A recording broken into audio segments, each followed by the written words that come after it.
Oh, no way. Literally fell asleep 5 minutes ago. Yep.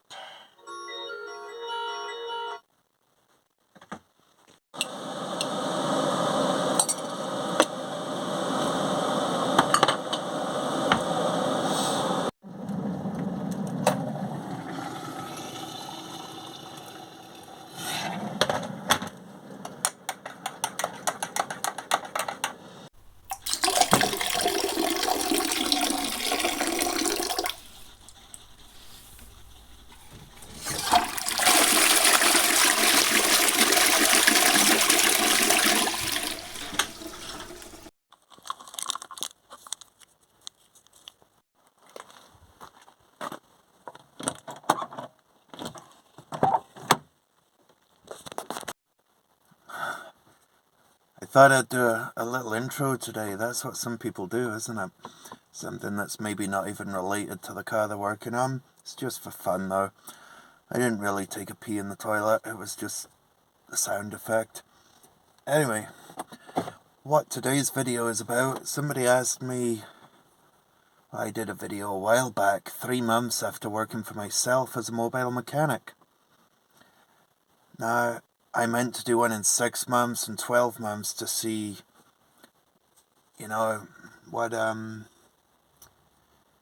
what I could tell, what I could add to it.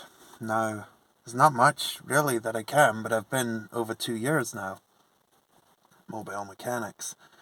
Instead of just doing the electrics, I've been doing a bit of everything. So things that I've realised, when you're doing it, nothing's set in stone, so if you give something a go and something's not working, you can change it a little bit. One thing that I wanted to change when I was starting was the amount of time I was losing driving from place to place. And I thought, could I do an area, 1 day, 1 week, or whatever? Could I do some sort of area where I could say I'll be, one town one day, or another town another? That would work, but it's hard trying to fit everybody in. You might have 2 people in that town that both want a job, but they don't want it done on the same day as each other for whatever reasons. So in the end, I figured that's not working to plan like I thought. So one thing I've realised is, when you're mobile, self-employed is the same, I would imagine. If you had a garage and there's just you're the one doing the reception, I suppose. You're answering the phone, you're waiting for customers to come in, you're talking to the customers, you're greeting them as they come in, different things like that. So you're like a receptionist, but you're also a parts person. When you know what you need for a car, you've got to go and price up the parts. See what they cost and see if you can get them delivered if the customer wants to go ahead with it. For me, I didn't get deliveries. I had an account where I had to pay as I went. That way I thought that's better for me, because I know I'm paid up. I'm not going to be due anybody money in a parts place, because I know I don't get any parts unless I pay for them. I don't take them out of the shop. So for me it was a little bit different. Nothing got delivered. So you've got to answer the phone, you've got to speak to the customers as they come in. You've got people that are phoning you just to pick your brains, and they don't want to use you at all. They're just after advice. They just want to know, they've seen a video on YouTube, or they know you're a mechanic, this has happened, what should I do? And then not even wanting to book it in. But you don't get to that point till you're like 5 or 10 minutes or half an hour into the conversation. And I don't want to book it in, I just want to know what to do next.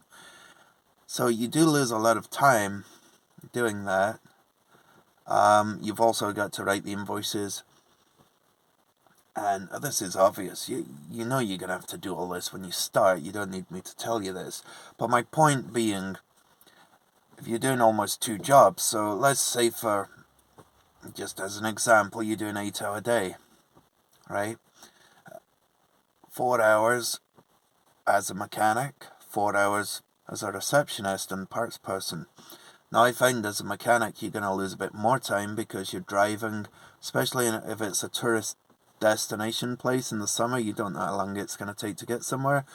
It does change the times it takes to get around places. So Definitely if you're going to look at a car, see what it needs, and then phone up the parts place, see if they've got the bits, and then head out. Say it was pads, brake pads, that's it. Or maybe something else, like disc as well. And then you go and get them, the customer says, yeah, that's fine. You go and get them and come back, and both ways you're stuck in traffic and different things. It can add quite a bit of time onto the job. So I would say 2 different jobs, and you got to think, if you sold 4 hours, that would be 100% of your day, not 8 hours. And when you're mobile and you're doing it yourself and you have to drive, not just to get the parts, but you've obviously got to drive to the cars. Got to go to where the car is. So I would say if you did 3 hours, realistically, I don't know if other mobile mechanics are saying this, because I hadn't seen it said in there, by anybody else like this, but I found if you did 3 hours, and the rest of the time you consider that other bits of the job, you were about done at time. It was like, maybe you get finished just before, like 5, like 4:30 or something, and you plan, you'd normally finish at 5. You can't really start another job at that time. Now I'm giving you these as examples that you're not going to quite make your 8 hours a day, unless you've got extra hours that you add on to the day to cover the talking to customers, the phone calls, the different things like that, making the invoices, getting the parts. It's another thing, before you take the job on, is it something you can do? Do you have the right tools? So you go and look up the procedures on something like Autodata or Tech for Text. Are there any tools required if it's timing belt or something different? How long's the book time to give you some idea what it's going to involve? And things like that. So that's all time that you need to do. Now, yeah, you could do all that in your own time, but I'm just trying to show you as if it was in a works time to give you an idea of how much time it would actually take. So I would say if you did 3 hours a day, that's not bad. Now, it sounds crazy, but then you think, £40, well, in my case, I was £40 an hour, or am £40 an hour. £40 an hour, so that's 120 a day. Now, if you do 4 hours, that's great. You make a bit more, but ideally, you wouldn't want to be doing much less for too many days in a row. Some days, for whatever reason, you can be. Now, this is something I was telling Dave Stell about this, and he says sometimes you can be busy, but there's a difference between being busy and being productive. So we need to make money. That's the whole point. It's not a charity. We've got bills to pay. We've got overheads as well to cover before we start to make our own money. So it looks like, yeah, I'm in the money. I'm getting £40 an hour, but you don't get that. You maybe get, like I say, if you aim for 3, and anything you get over your 3 hours, you think that's good. I've at least covered my overheads.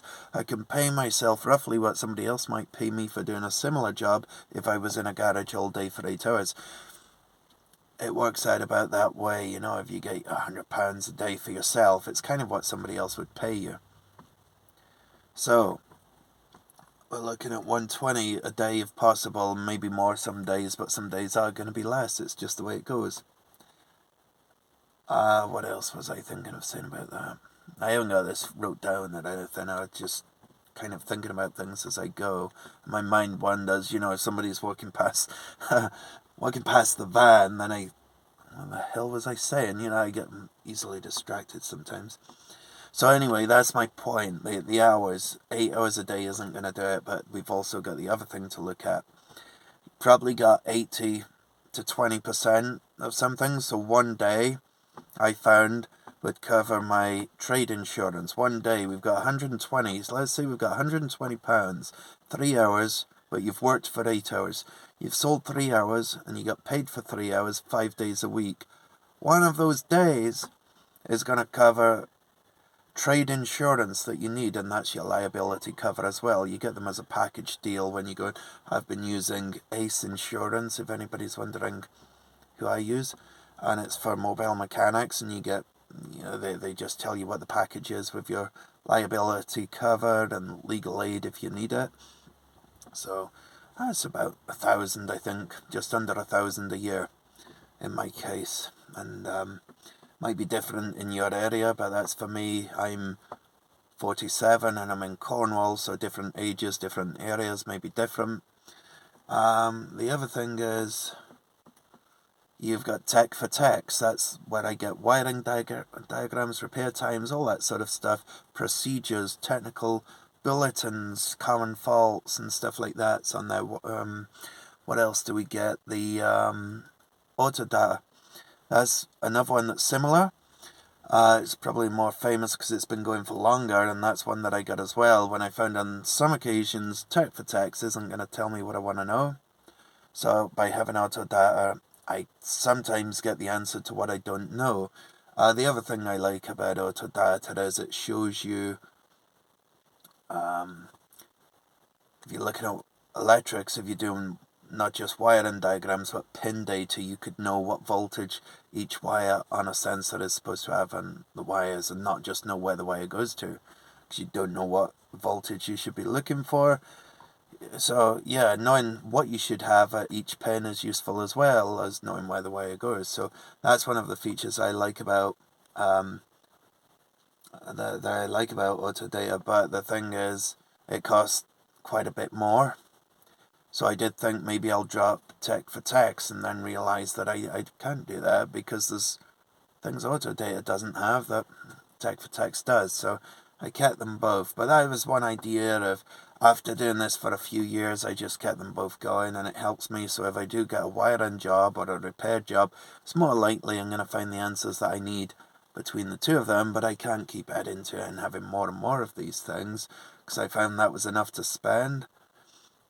What else do we have? Oh yeah, another thing, if you're getting rid of your waste oil because you're carrying it in the van when you finish your job, if you're doing oil change, then where you're taking it to a recycle centre if you're not doing much of it, because if you're going to do a lot of it, you need a trade place to take it to, and you've got to pay them to dispose of it and things like that. Or you need somewhere at your house to build up a tank, and they could drain the tank when it's full of waste engine oil.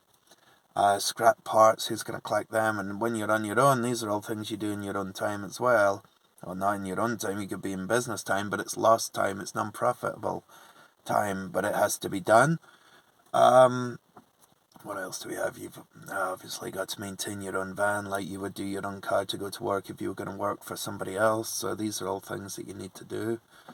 So that's about the money, and I found that one day of the week covers most of the overheads. Another thing I'll say about the money is making a bit of money on the parts, because you sell parts, you buy them from the parts supplier, and you end up with your you get your discount. So you could make 10, whatever you want to make, 10%, 20% if you want. And you're still going to be cheaper than if the customer went to buy it themselves. So that's an option. That way you make a bit. But I found if I was adding a little bit on the parts, I didn't class that as a profit. I class that purely as so that when I need something like more WD-40 or more brake cleaner or cable ties, fuses, it kind of covers those things for me eventually, so that's how I did that. The only thing I saw as a profit was the labour. Then, so I lose one day, but I used to think, well, you take the 120, times it by 4, and then that's what you're going to make that week. Now, I wanted the Saturdays to be a case of, if I'm going to work Saturday or work Sunday, they're free, but they're extra, not free of charge, I mean they're available days, so that if I'm rained off or it's windy or whatever reason, we got the wrong bits for whatever reason, we can get it done on Saturday or Sunday, so the customer doesn't have to wait so long for me to book it in, instead of saying it's a month before I can get back to you, or 2 weeks or whatever. So I found that was a bit better. It seemed to work for me, and also I thought I should really plan a business that you can make a living or make the wage you get working for somebody else and keep the business going within the same amount of time you'd do working for somebody else, if it's a 40-hour week, 5 days a week. So if that was the idea, you could do 44, 45 if you want an extra hour a day, but that was the idea, doing it within that time. I thought if I had to plan it, so I have to work 6 days a week or 7 days a week, and I had to hit my target on all days to break even, I'm doing something wrong. If I could do the planet, so if I worked 5 days a week, I've covered my overheads, I've paid myself something, and then I've got the choice. If I want to do Saturday, I'm making more money. I don't charge time and a half because it's Saturday, it's still the same price to the customer. but you've already hit your target, so then that's extra money. It's putting your wage up a bit, and it's those Saturdays, Sundays, or even an evening if it's in the summer and you get the longer days. You can go out in the summer, you made your days, you could go back, spend a bit of time with the family, go home for a while, have your dinner, and then say, right, I got these pads, I'm going to fit a set of pads on a car, or I'm going to put a track rod end on. Not going to take you too long. You don't mind going out and doing it and just getting it out the way. Or you might decide, I've got a diag to do.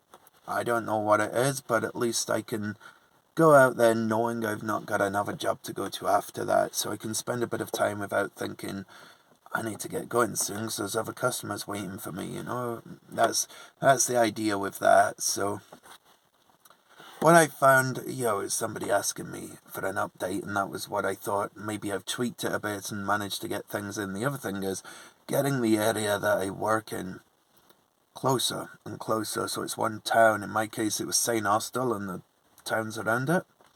Instead of going all over Cornwall, it was like much easier and spending less time driving. I'm closer to the parts place, and if I did need a tool that I'm not carrying on the van, I could just go home and get it if I had to and come back out, not like if I was on the other side of the county.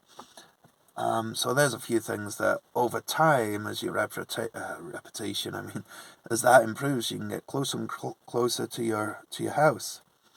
You don't have to go everywhere trying to chase money, trying to get customers.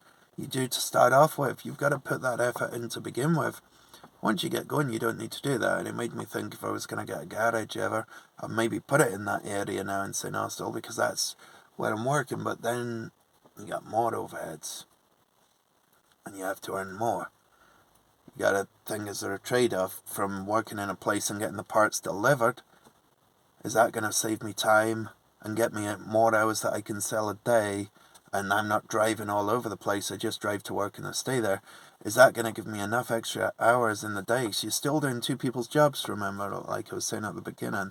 Still, like you could argue that it's like 4 hours is pretty good. If you've got a lot of people coming in and out the door, asking questions or the phone call going, you might get more than that. It's just an idea to show you that you really should be prepared for not earning 8 hours a day is really what this was about.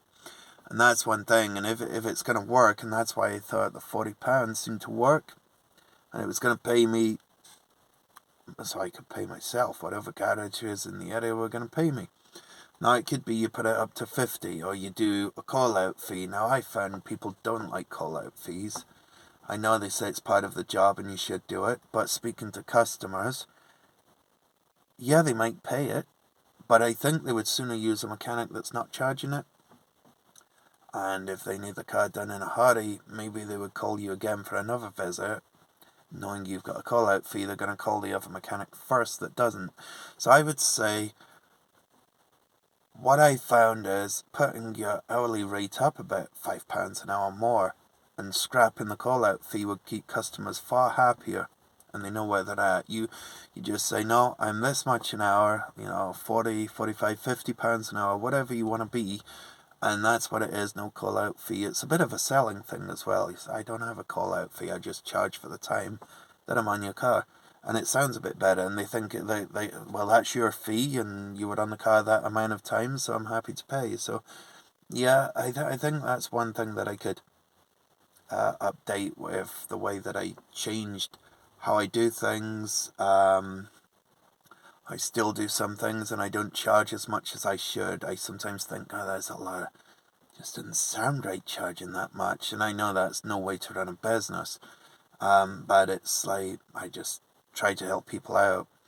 I'll charge them, but then if it's something small or I've got time to do a bit more within the book time, I tend to go by book time a lot of the time, which I don't know if that's even a good idea. Because sometimes you could be... Well, why I did that is because I found you could be really quick at what you do. Change the brake pads, and you've done it much quicker than you thought you were going to. So I was looking up the book time, seeing that they could be anything between half an hour, 3/4 of an hour, and an hour, depending on the car. And I'm like, gosh, I can't be charging just half an hour, and that's it. I'm going to have to do an hour, or you could have a minimum fee. If I come out to your car and I spend, 15 minutes or more, you still have to pay an hour. If it's like really, really quick, I could do that. Like if it's something that's seconds, yeah, I could do that for half an hour, but you gotta think that's your time. It also covers some of your travelling. I'm not saying I'm charging for the travelling, I just mean you gotta make it worth your while. Because I had some things that I tried when I was doing half-hour jobs, and you get like 4 half-hour jobs by the time you drive from one place to the other.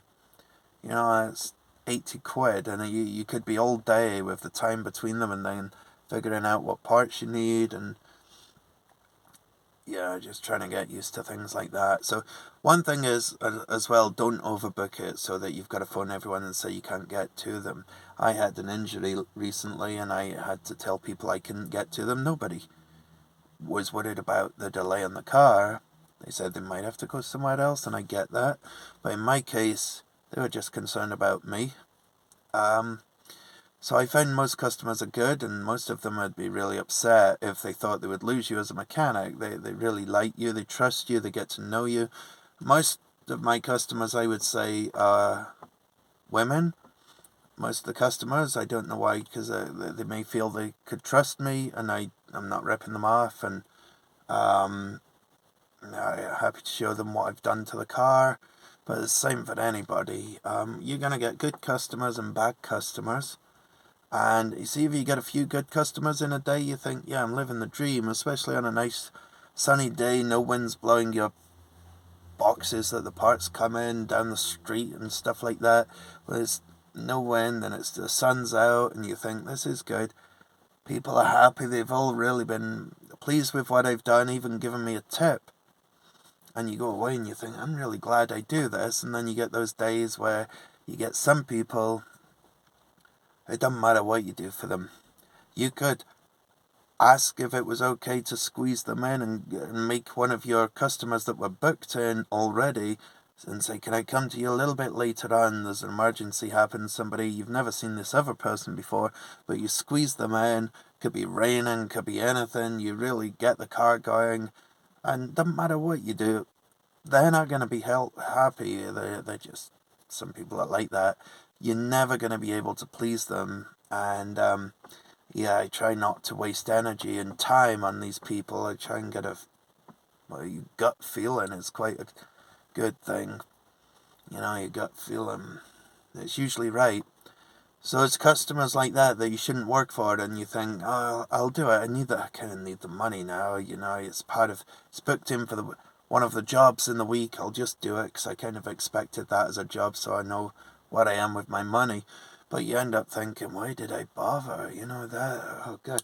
So there's times that you just don't want to do something for people, and your gut feeling is always right. I find it's always right, and you've got to listen to it. But at the same time, you need money. So you're going to get good customers, you're going to get bad customers, and you're going to have people a week that you think, why do I bother? Why am I doing this? And then other weeks that you think, I'm really happy I'm doing this. It's great. It's just the way it goes. Especially when, like I say, when the sun's out. But, of course, it's going to rain. And when it rains, you got two choices. If you've got snap-on tools everywhere and you don't want them getting rusty, well, maybe don't use them because it's going to rain and you're going to need to use your tools. And your air gun, if it's Milwaukee, you pay for this stuff. It's just part of it. Try not to go out there if it's torrential and, you don't want to go out in some sort of storm. But if it's a case of you've started the car and it starts raining, you want to finish it, stuff's going to get wet. So overalls, stuff like that, or waterproofs, it's cheaper than paying rent for a building, but not as good. You in the car and stuff, got the bonnet open, the rain's getting into the bonnet, all the parts, electrical parts might be getting wet. If you've got something with the car, a lot of people put the driver's window down so the keys don't lock themselves. The keys don't get locked into it. So if it starts raining, you need to remember the window's down because it's getting soaked in the car and stuff like that. And yeah, there's a few things you're going to have to get used to working with the weathers, and you get used to looking at the weather forecast as well and do that a lot better. And you can change if you've not overfilled your diary and you're thinking 3 hours. 3 hours a day, well, it's going to rain until lunchtime, then it's supposed to dry up. You could just phone the customers and say, is it okay if I come later? It's going to pour down all morning. They don't want the car getting wet, and inside the car if you've got the window down, and probably don't want you getting wet. Some of them probably don't care, but most of them wouldn't want you to be out there in all weathers, and they'd want to rebook it anyway. So yeah, just a few thoughts. You've got to work with the weather. You become more familiar with the forecast for your area. What else? Just different things. It's not set in stone. You can try something and tweak it and change it, and you realize what jobs pay. Clutches pay quite well. So quite a big job though. So yeah, clutches pay. You gotta be there, and if you're like me and on your own, no one to help you lift it in if it's a bit heavier than you thought. So some of these things, you've just got to be mindful of what you take on. They do pay well. The diagnostics pay well, but at the same time,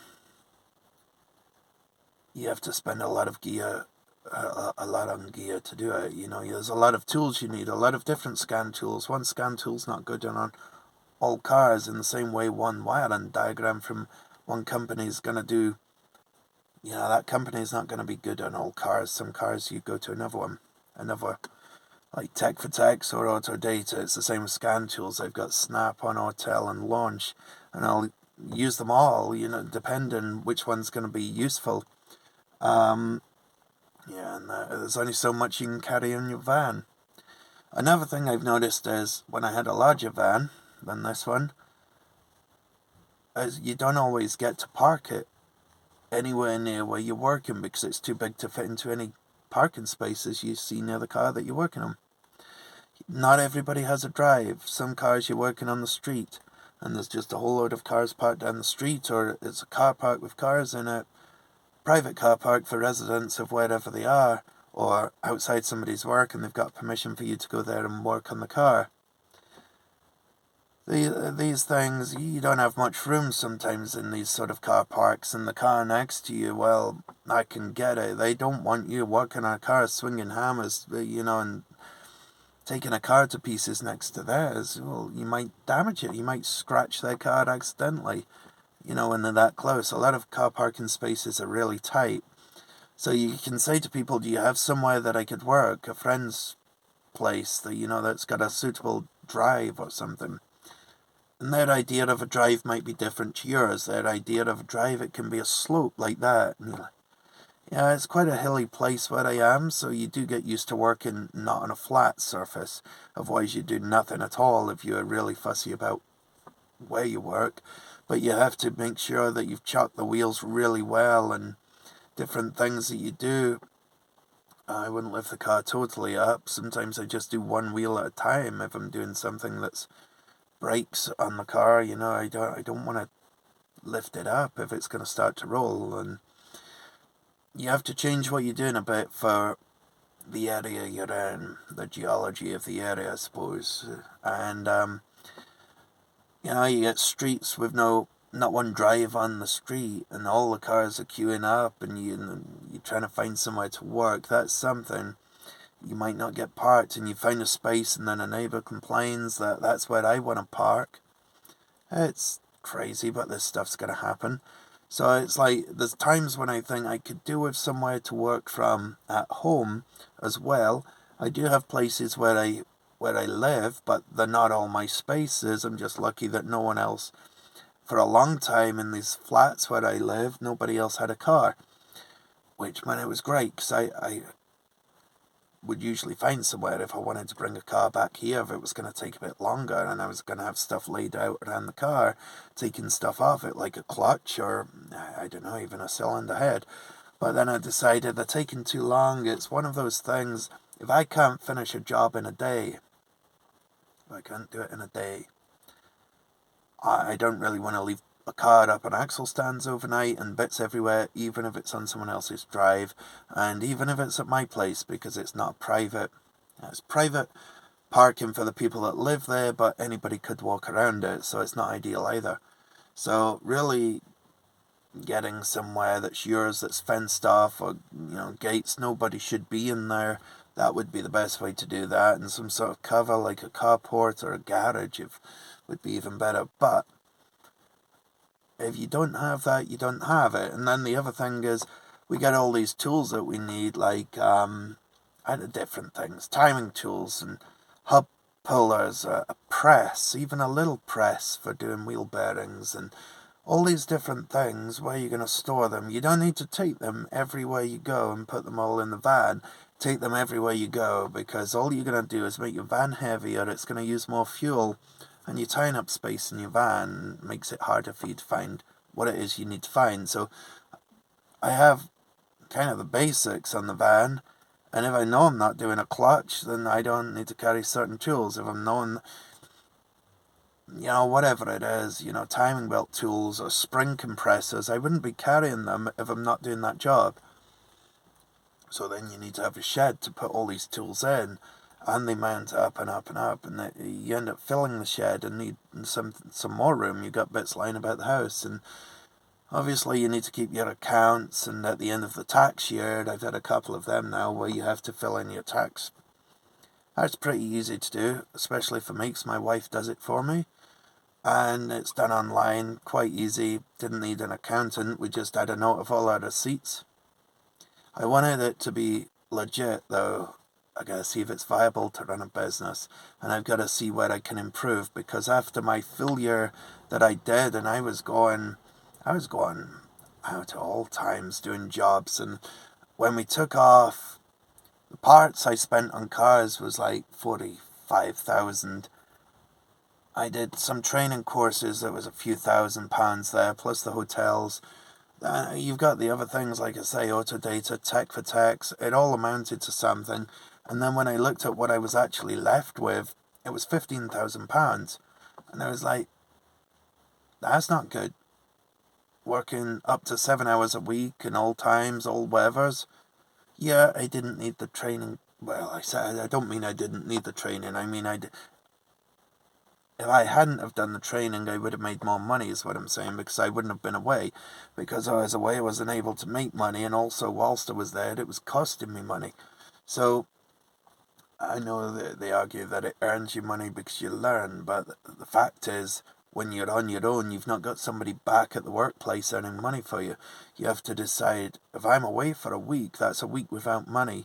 A week customers might have to go somewhere else, and how much is it? If you add in the hotel and fuel, you're probably £400 a day. So it's costing you money to do these courses.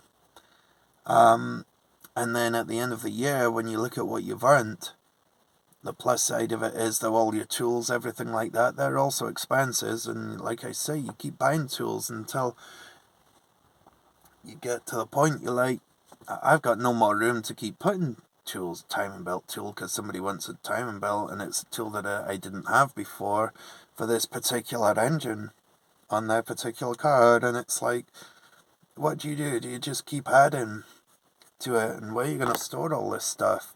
It's lying outside if you've got nowhere in the shed to put it. No, I just found you get to the point that you're like, well, enough's enough. Doing services and stuff like that, timing belts, these are all things that are going to need more. These are going to need more room for the parts.